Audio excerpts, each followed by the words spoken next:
Welcome to Positive Talk Radio. We're glad you're here. I'm Kevin McDonald, your host for this grand adventure, and I thank you for joining us. You see, our mission is to create a positive, personal connection to all things with courage and love. We invite terrific guests, interesting topics, and great conversation, all in a fun, entertaining way. And we always manage to learn something, too.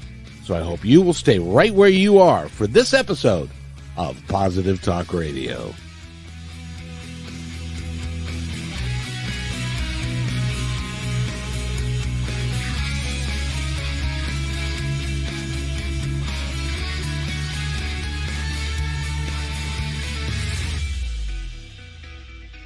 And welcome everybody to Positive Talk Radio. It is a Monday. It is a beautiful day.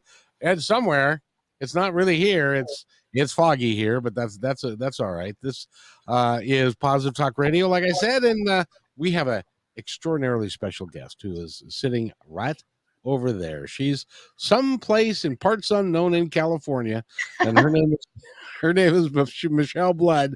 Michele, how are you today? Hello, lovely Kevin. Lovely to see you again. How's the farm?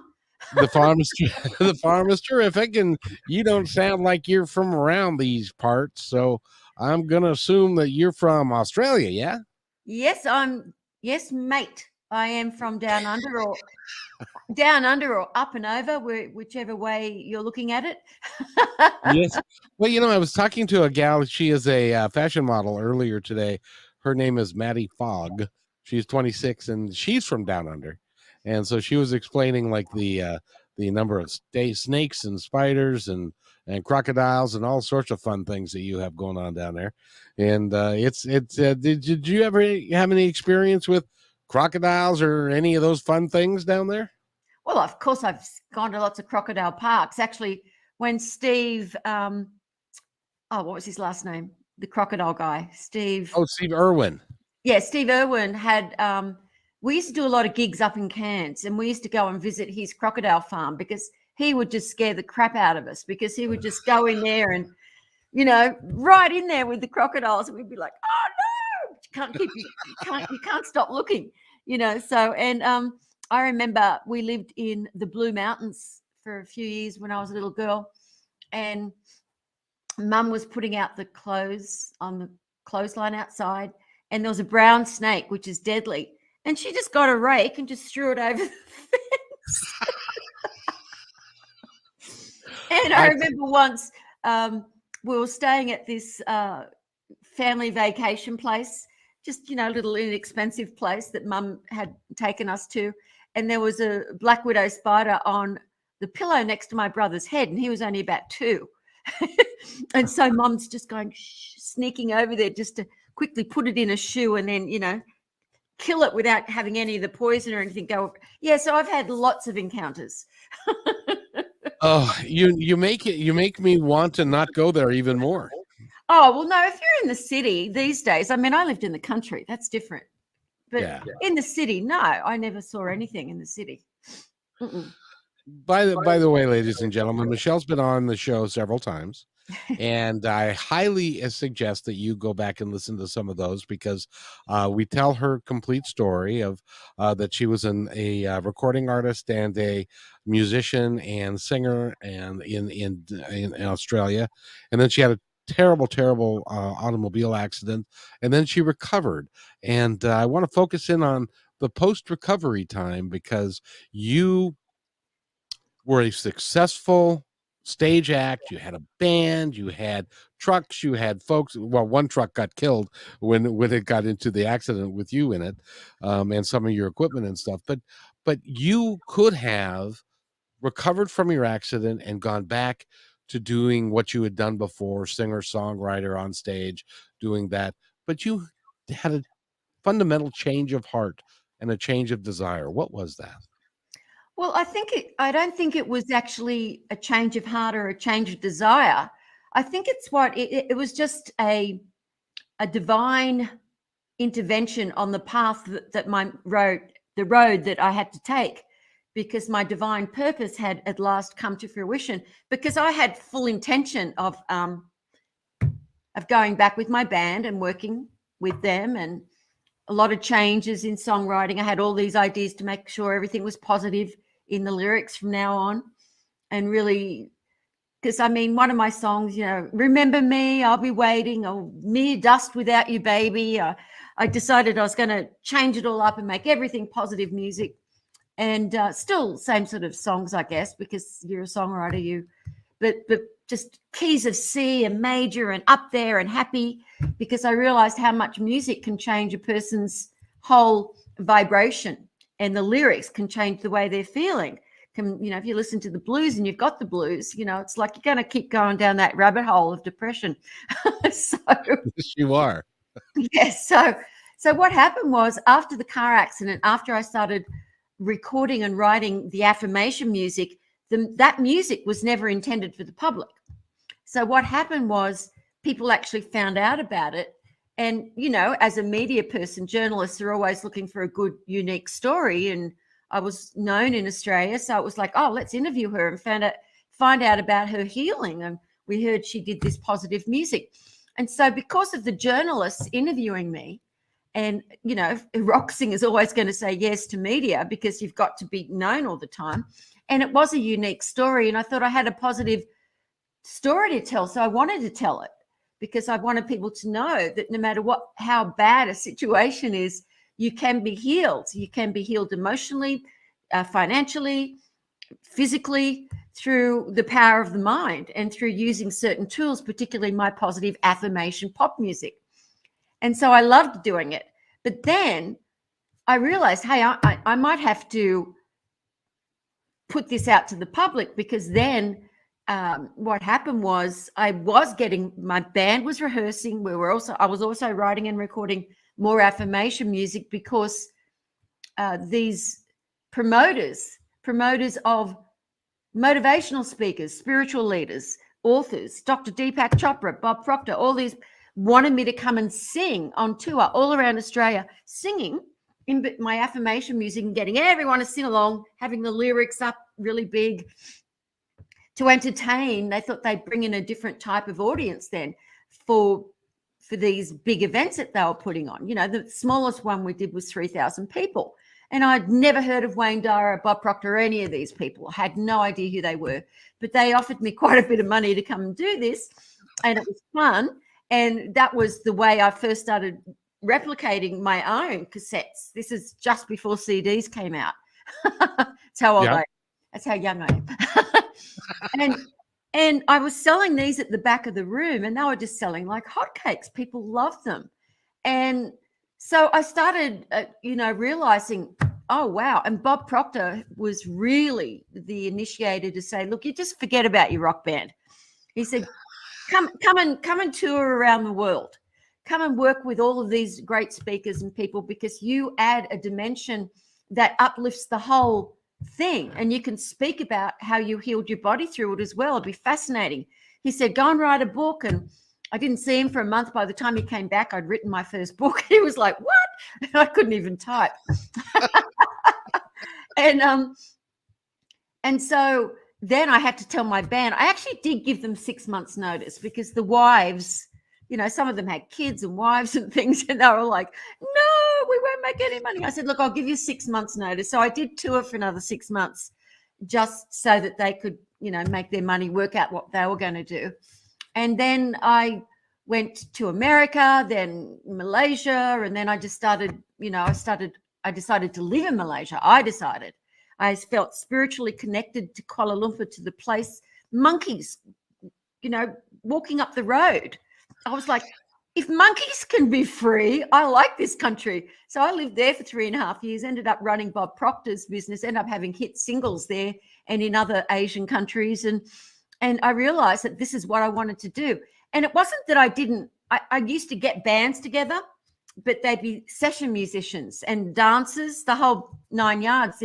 But it was all my positive music. So I still ended up having hits and having bands and stuff, but I was doing it without the traditional way of doing it. I was doing it at big events and at seminars, and it was just a fantastic free way to live, even though I loved all the members of my bands and the road crew and everything. It was such a freedom, Kevin, to travel the world on my own without having to worry about whether the guys are going to make it in time, the trucks are going to get there in time, the road crew are going to be sober enough. I mean, and just to have these professional people that just get paid a lot of money to come and work with certain artists. And it was like, it was just heaven. It was heaven to get myself to the airport on time and not a huge entourage of people. I said, this is the only way to live. And I was changing lives at the same time and meeting extraordinary people that were on different paths, and meeting extraordinary people from all different cultures who'd been through so many different things in their life. And I'm not just talking about the people that would get up and speak and write books. I mean, the audience. I would just really, I loved meeting the Muslim women and getting to know why they did what they do and how they do it in Malaysia. And then I was just meeting all these different cultures, all these different spiritual leaders in their countries. And it was just magical. And it just continued to become more and more magical. And the deeper I got into my spirituality and finding out what this thing called, like, what's it all about, Alfie, was extraordinary. Well, you know, you do you do something on Saturdays where you invite people come to Zoom and to talk with you. And I was involved with one of those, and I listened to one of your positive songs right before I tuned in, because I love your voice. And that happened to be the same day that Sidney Poitier died. Do you know who that is? Oh gosh, yeah. Guess who's coming to dinner? and also To Sir With Love. And Lulu sang the song To Sir With Love, and your voice sounds as good or better than hers does. Yeah, I love Lulu. Yeah, people have said people have said I sound similar to her, and I sound similar to a couple of different people. But anyway. Yeah. And so, you know, you have a world-class voice, and then but you felt the need to actually, you know, help people and to do something of a positive nature.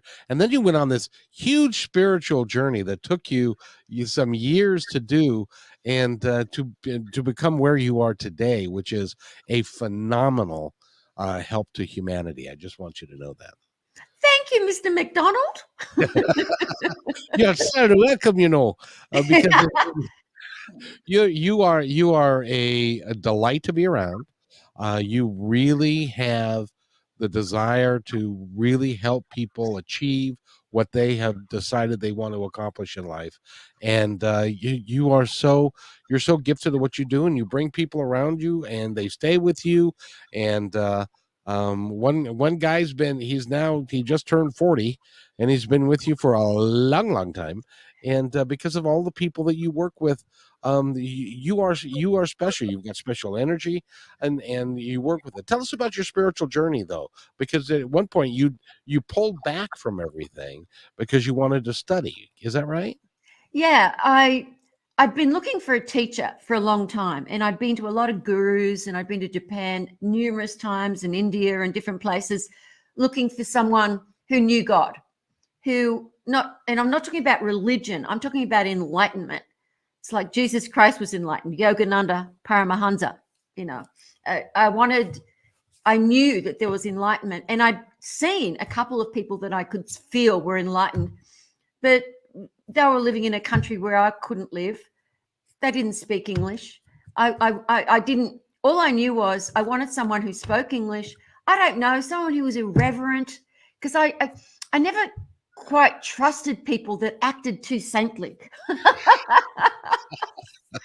It's like you always wonder what's going on inside their head. Yes, real. They start talking to you like this. You know?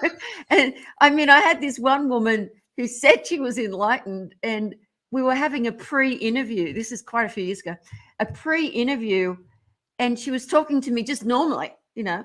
She didn't have a Chinese accent or anything, American accent. She's like, yeah, it'll be fantastic, rah, rah. And then when I get on her interview, she's like, hello, Michele. It's very nice to meet you. I could feel in the ether something happened. I'm like, what is this bullshit? It's like, I don't trust this when people are pretending there's something they're not. It's like, please, for goodness sake, leave me now. It's like you go to a piano teacher who can't play piano. I don't think so. But anyway, so I was very, very blessed to meet someone called John Indara, who's been my business partner now for over 20 years. He creates all our beautiful websites, an amazing spiritual man, very funny and irreverent. And he had an enlightened teacher, a fully enlightened teacher, a Mahasiddha enlightened teacher who'd left the body. And so he was on a search for a teacher. So I met him at a place, I call everything a gig, at a gig where an enlightened teacher, an Indian guy, was going to be speaking. And John saw me looking at the books and everything after the event. And he said, do you think this guy's enlightened? And I said, I think so, but I don't think he's going to be for me. It's not, it's something about, there are certain cultures, even with enlightenment, where the men are still a bit too male oriented. For example, the Japanese Buddhists will say, oh, what a shame you were born a woman. You could never become enlightened. I mean, just ignorance.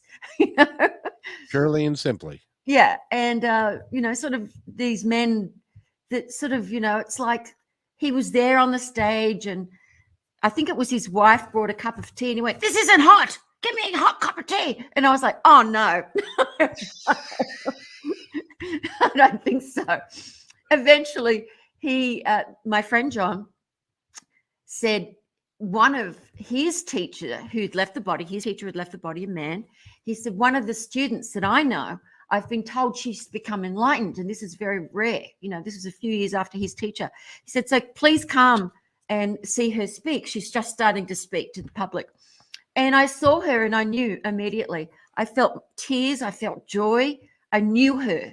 And she's American, and she's younger than me. And she was so irreverent. And I was like, this is everything I ever dreamed an enlightened teacher would be. And I was so blessed that she decided to teach me. So I became part of her Sangha, her students.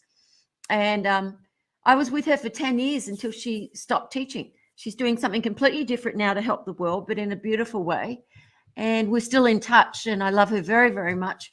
And so I decided to get off the grid, not tour or doing seminars or singing or anything. And I just wanted to get completely away from me or what I did and have no one's attention on me. And I took myself off Facebook. I took myself off everything, all social media, and just study with her. I mean, I still had to do some work, which I did because I had to have a roof over my head. But so I studied, I meditated for hours and hours every day. I did everything that she told me to do. It was the most amazing experience. I traveled to Egypt and all these other places with her. It was just extraordinary. And I eventually became awakened myself. And so now she totally supports that I'm now teaching and have students from all over the world. And it's just, it's an amazing story. I can't believe this little Australian singer who actually left school when she was 15 and left home when I was 15, that all of these extraordinary things could happen. My education was life and books. And that's a truly gifted education. I did want to mention, I've worked with some people that have claimed to be enlightened and wonderful human beings, and I watched them in their unguarded moments. When, as an example, if you're going out to lunch with somebody and they're rude to the waitress unnecessarily, just because they're enlightened, and I take that as being, no, you're not. And I've left a few people in that respect, because I think that we need to be kind to everyone and loving to everyone, and that's what you do. And I haven't been out to lunch with you yet. I hope to do that soon. Oh yeah, for sure. Yeah, because you are just phenomenal, and you are doing things to help mankind, and with the work that you're doing after your teacher retired and moved on to something else, and you decided to teach yourself. Was that a hard decision to make, or was that just an easy transition? No, I actually started teaching about 3 years before she retired. because I Oh, think okay. I was with her for about 12, 13 years. Because I had to, because I'd been awakened for a couple of years by then. And you just, I did a lot of experimenting to make sure that when I was transmitting light, it actually healed. It actually created women who couldn't get pregnant, getting pregnant and having beautiful babies and and I did that for free for years just to really know for sure. Because one of the things that you feel once you're awakened is it's impossible to, you feel such love for each and every person. You just want to get inside their skin. When you see a beautiful, chubby little baby and you smell the Johnson's baby powder on it and they've got their chubby little arms and you just want to bite into them. You do love them so much. Babies are God. Yeah. Without you can communicate with a baby or an animal so easily because it's just God unveiled. Yes. And that's what I felt for every single person I saw. I mean, it was nearly impossible to go to see a movie without, I would feel someone was sad or something and I'd want to just put my arms around them. That's the hardest thing is because you feel the divine in every single person that you're seeing. It's like Mother Teresa, she was amazing. She saw Jesus in everyone. So she was in love with every leper, every single person that she saw. 𝗟𝗓, who is an enlightened, beautiful woman from India, fully enlightened 𝗟𝗓. She's called the hugging nun. And that's all she sees. When she hugs a person, they feel that. It's like, oh, my darling, in her language, but in English, it's like, oh, my darling, I love you. I love you. It's like God through her, the mother, the divine mother through her, just loving each and every person. And it is like that. It's like, I know this woman wrote this book and she's telling everyone she's enlightened, this American woman, and I won't mention her name because she's still trying to do good in the world. And I think what happens is people have like a Kundalini rush and it feels like you're enlightened when you first get Kundalini rushes. I had them for 2 years before my full awakening and they think they're enlightened, but their ego is still in the way. So if they put themselves on a pedestal, it's different if they're from India. It is just, or Japan, it is just natural that you bow, prostrate yourself because that's that culture. But when people that are from the West want people to treat them like that, I just say that's rubbish because everyone is equal. Every single person is absolutely the same. If you put yourself, and everyone has the capability of becoming awakened as well. And so she said her husband had been having an affair with her assistant. And she just hit the rocks and screamed and yelled and destroyed mirrors and things. And I said, look, that woman can't be enlightened. You don't feel that way. If you did, I mean, I'm not that way inclined. I haven't been since my awakening of the opposite sex. Sometimes it just disappears in people.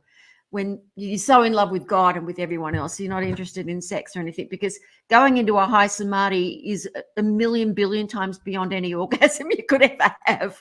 It really is it's that good. And I was pretty experienced in the other one before, so I know. Well, no, there's some information that I wasn't sure was going to get out anyway, but anyway, so I just said, look, that's impossible.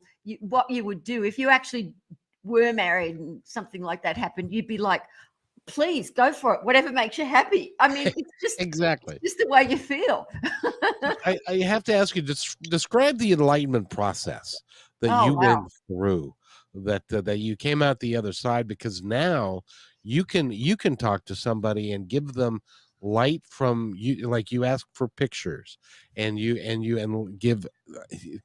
done great things for this show and for me, and stuff. So I really appreciate it. But describe the enlightenment process. How did that feel? What was that like? It's impossible. Nothing is impossible except what you just asked me, but I'll do my best. Please. It's yes. Well, it's like, people that have a near-death experience and go to the other side, and they say, the love, I can't describe it. The colors, I can't describe it. It's just indescribably delicious, but I can't. There are no words to describe it. Is that kind of how you feel? Well, I can use words to describe it. I mean, but does it do it justice? But it won't describe it. Exactly. Well, what happens is, after years of meditating, to get yourself totally in the silence where there is no thought, there's not even a floating cloud of a thought, you end up going into what's called Samadhi, which is your consciousness leaves your body and you are just in this state of blissful awareness, but you're still aware of yourself. So it's not full enlightenment, but you can go into deep states of Samadhi. And they've been able to take pictures of the brain. I don't know what that's called technically, but they've been able to see where, like when someone's meditating, they've actually done studies in many hospitals, including Johns Hopkins, and seen the different parts of the brain that light up, because we weren't given this huge grey mass for only a little tiny weeny bit of it to be used. And the more you go into the silence, and this is what scientists have been doing for hundreds of years. They would go into they didn't call it meditation, into the silence, into a dark room, and just say, this is what I want to have happen. How can that happen? And then they would go into the silence, and then all of a sudden they'd always have a pen handy, like I always do, and they just start writing down. Not automatic writing, I'm not talking about that, but all the ideas would start downloading, because they're going into a space where divine wisdom is, where omniscient wisdom, everything that's ever known, will be known, has been known in all dimensions, in all places, and all times, where there is no time, in the timelessness, just to be a little bit Zen here. And they get the download of what it is that is required for them to understand how to make that particular invention or what to do. And so it's a very interesting place to be, because when you come out of one of these deep meditations, you know things that you didn't know before, that you've never studied.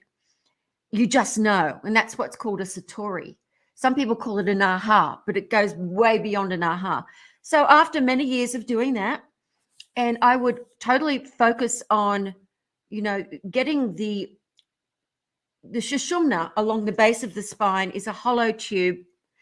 It's not hollow though. It's filled with all the emotions, all the things that people have. I better not go too deeply into that part of it, because that's more technical. And anyone could go to my website and watch any of my videos where I talk about the whole process and how the 𝗔𝗍𝗪 works and how you get into your enlightenment. But to start with, there's this tiny speck. So in the middle of the brain where the pineal gland is, that's actually the third eye. And the reason it's been called the third eye for so long is because that is actually melatonin in the middle of the brain, this pineal gland, and it helps reflect light or darkness to these two eyes. That's why it's called the third eye. So this was all known a long time before they ever knew what was in the brain, and I didn't know about the pineal gland or anything either. I actually saw and tasted this liquid, ambrosia, during one of these deep samadhis, and I could see this lightning bolt come out from the middle of my brain through here. And then I started scientifically reading what goes on there. It's like there's a mystical reason for every part of our body that people don't understand. The scientists still don't know everything about the pineal gland and how important it is. But that opens what's called a Stargate. So when people leave the body, I mean, people say they die, but no one dies. You are immortal consciousness. You just come in a different car, different looking vehicle. And no one is going to cry about getting a new Mercedes. Well, especially when the old one is beat up and it's tired, and the tires are bald, and and things don't work the way they used to, and they try to talk themselves into, but I still love my Volkswagen. I don't want to get rid of it. But here's a new Mercedes. Oh, okay then. I'll do that. I'll take that. Yep. That would be fun. So I should say a new hybrid. I'd be very political then. Anyway, so I would have these moments where I'd have flashes, and that's the beginning of the Stargate. But when you actually go through a Stargate from the Kundalini rush, sometimes you come straight back into your body. But the first time I did it, it's like a rush so loud. It's incredibly loud, like a roaring, and people have called it like buzzing of bees. I wouldn't really say buzzing of bees. It's impossible to, but you go faster than the speed of light through this thing. Unbelievable. And then you're in a different dimension. And it sort of feels like you're in space, but you're not thinking. But what I noticed the first time, I could see 360 degrees around me. And as soon as I knew that I could, I went straight back into my body, because then my human attention had come back on, the ego part, and it wasn't bearing witness anymore. When you're actually experiencing it, you don't know you're experiencing it. You just are experiencing it. You remember every single little thing about it, every experience you have. But over about 6 months, I kept going through the Stargate, going into higher and higher dimensions, coming back into the body because I thought again. And then one magical moment, I just went into not a Stargate, just white light, sort of. They call it like 1,000 suns, but not hot. But It is kind of hot, the Kundalini energy. You just kind of come out of it from the tears, which aren't emotion. It's just the light affects you so much. And sweating, it's pretty hot, actually. Not 1,000 suns hot, but it's still pretty hot energy. And even to this day, because the Kundalini energy is so hot, even when in the winter when it's snowing, I have to have my windows open, and my cats get under the quilt because they're so cold. But once that happens and you're just in this light and you're not bearing witness, you are the light. When you come out of that, you're never the same again. That's full enlightenment. And it took quite a long time for me to be able to handle, because your senses become stronger. You can smell everything. You can hear everything. You're like the puppy dog's ears. It's intense. It's not easy to even go through that. And if people say it's easy to become enlightened and it's easy to meditate, they're trying to sell you something, because it's not. I'm not going to tell anyone it's easy, but it's worth it.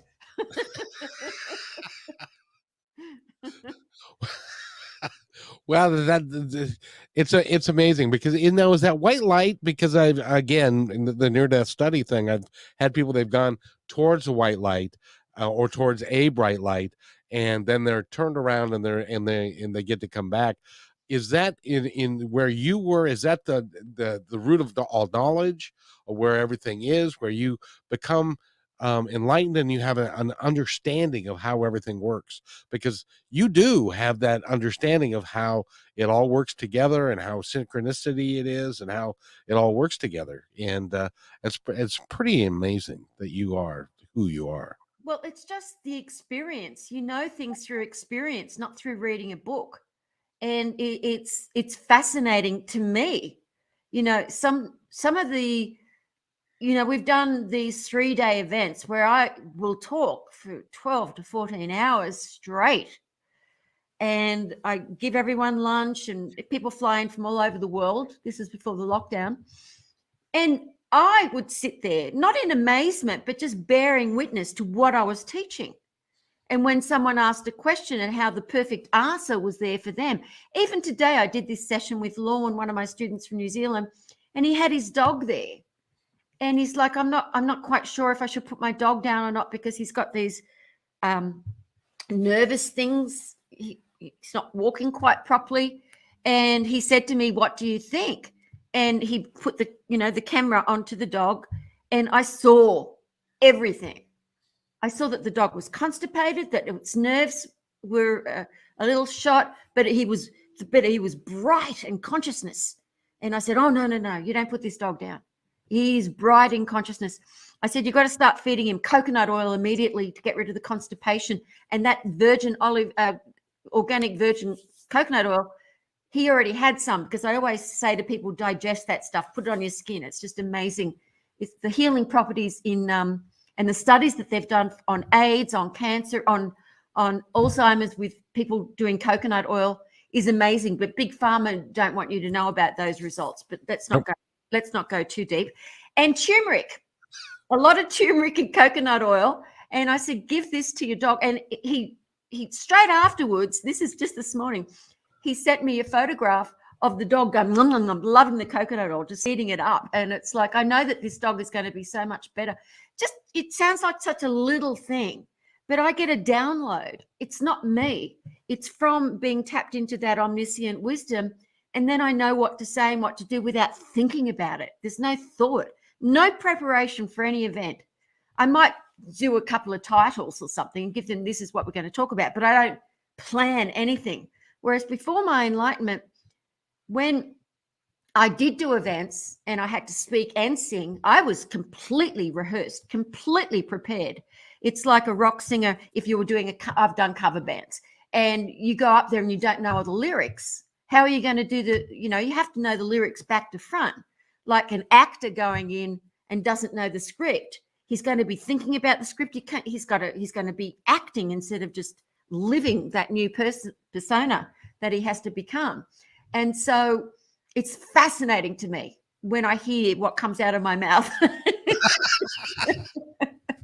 and some of, people going, she can't be enlightened. She just cursed.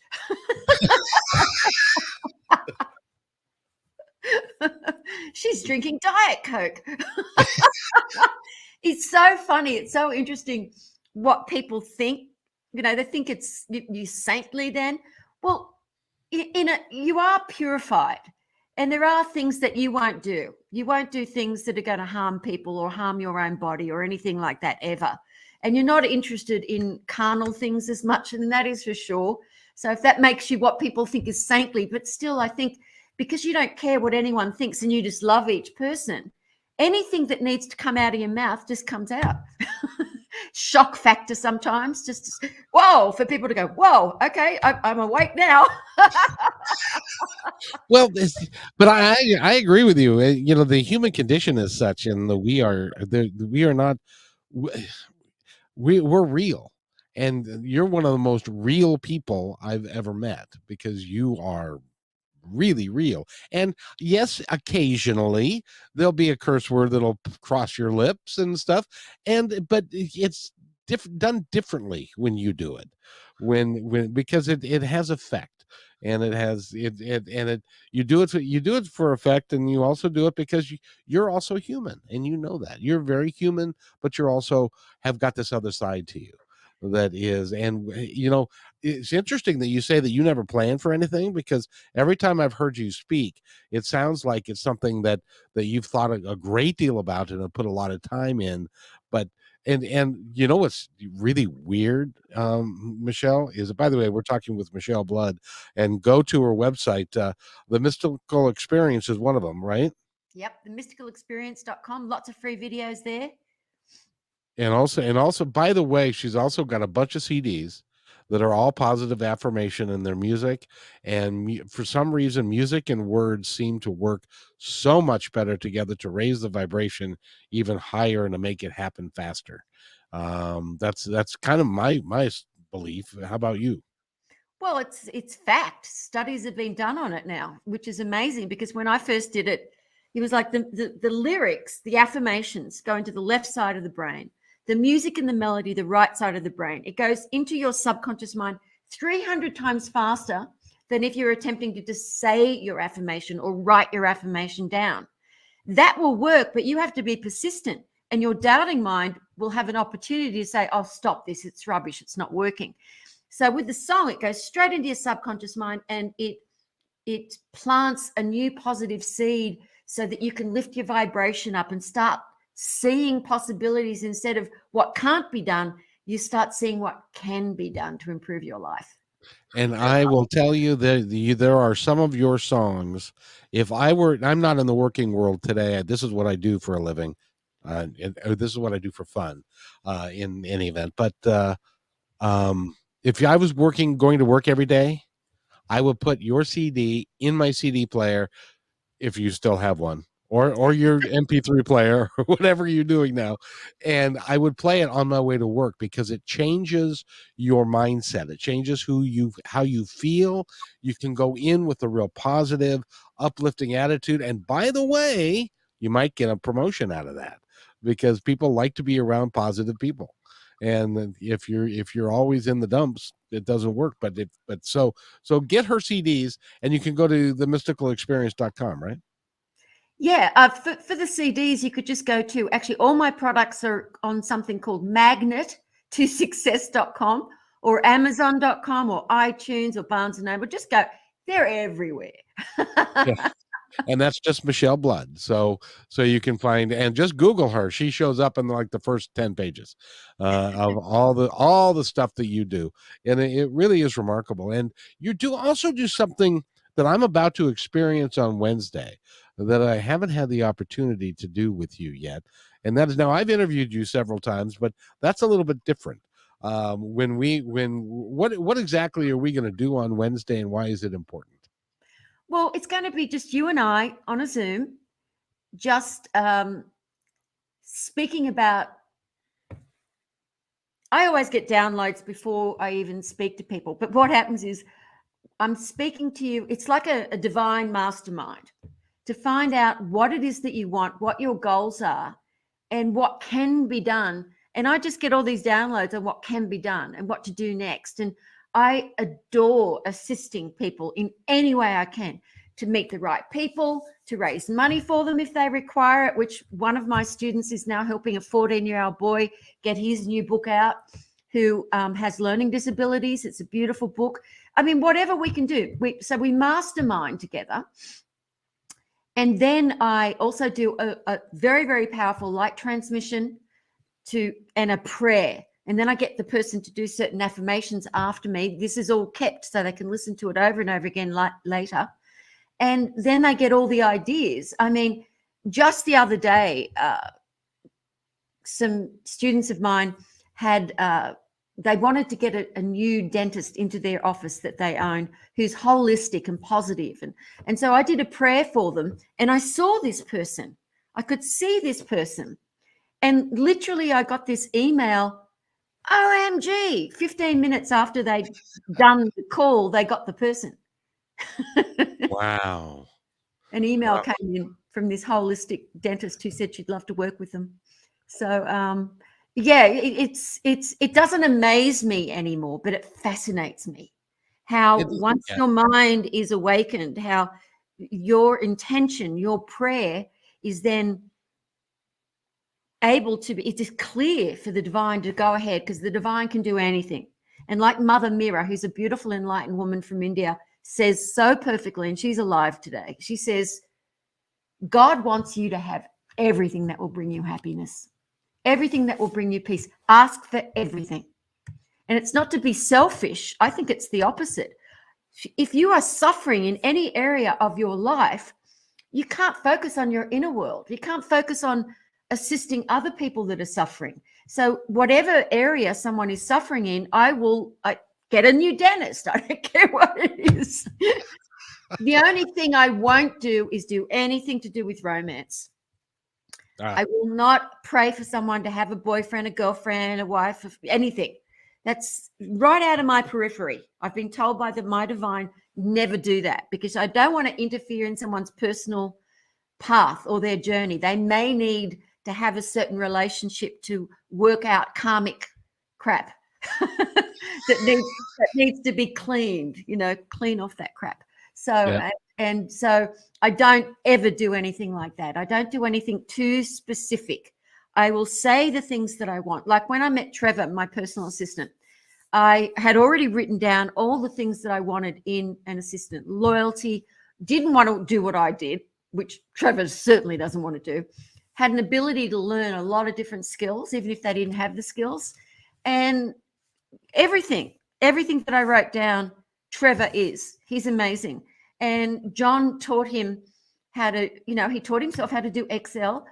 Him and I went through learning the accountancy, teaching him how to do customer service, how to be really loving, because he was a little bit standoffish. So I put on his computer when I first, more love. Every time you send an email, you've got to say it out loud. That's why he says more love every time I get an email from him. John started it because very nice. More love, because it gets people into a vibration of fun and everything. And every single phone call, any interview I do with anyone, even if I'm talking to a plumber, I end the conversation with, "Great, I'll see you on Wednesday. More love." See, it's the positive vibration and energy that can affect everything about you and everyone around you.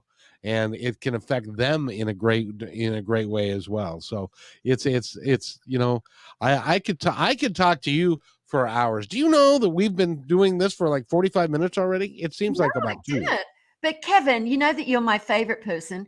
And, thank you. I even emailed to some people that I would love for you to meet, and they will meet you. And I meant it when I said that. He's my favorite radio voice. And it's like someone said to me today, what about personality? What do you think about personality? And I said, I don't think there is such a thing as personality or bad personality or good personality. What I think is it's the person's soul. It's their heart. So a person who someone says they've got a good personality, it means they've got a heart, a generous heart, that they care about what other people are saying. They don't want to interrupt them with their story unless they're being interviewed. and that they love, they have compassion, and they care about other people. And then you think, and they've got a good sense of humor. That comes from the soul. That comes from what you bring it from your past life. People that have got a bad personality, I don't think that is personality, because it's not heart, it's fear. They're just fear. That's all. So you don't want to be nasty to them. Just know that the divine presence within each person, no matter how sad they seem, can create any miracle. And just visualize those sad people. Visualize them smiling and laughing and happy. And that is one of the most powerful prayers you can do for anybody. And it will come to pass. It will come to pass if they choose for it to come to pass. But there may be, there's so many layers involved with our experience here on Earth that it's hard to know what anybody. But all you can do, you're right, is just let them be the gospel according to Paul McCartney. Just let it be. Yeah, let it be. Yeah. And I love that you mentioned that, because it's really, really important for people to understand that if something, don't go down rabbit holes of philosophy and in a mystical rabbit hole. I always say kiss. Mwah. Keep it simple and spiritual. Oh, that's even better.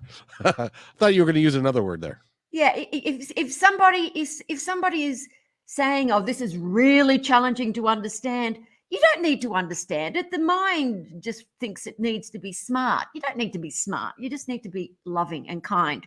And whatever you need to know, it's like, I think of it, the divine gives us what we need to know on a need to know basis. If you're trying to understand something, I'm not talking about mechanics or science. If you're trying to understand some sort of philosophy or something in your life and you go down a rabbit hole, what good is that going to do you? Just next. Yep. And just let it be. And it'll all sort itself out in one manner or form, and just stay above it and you'll be fine.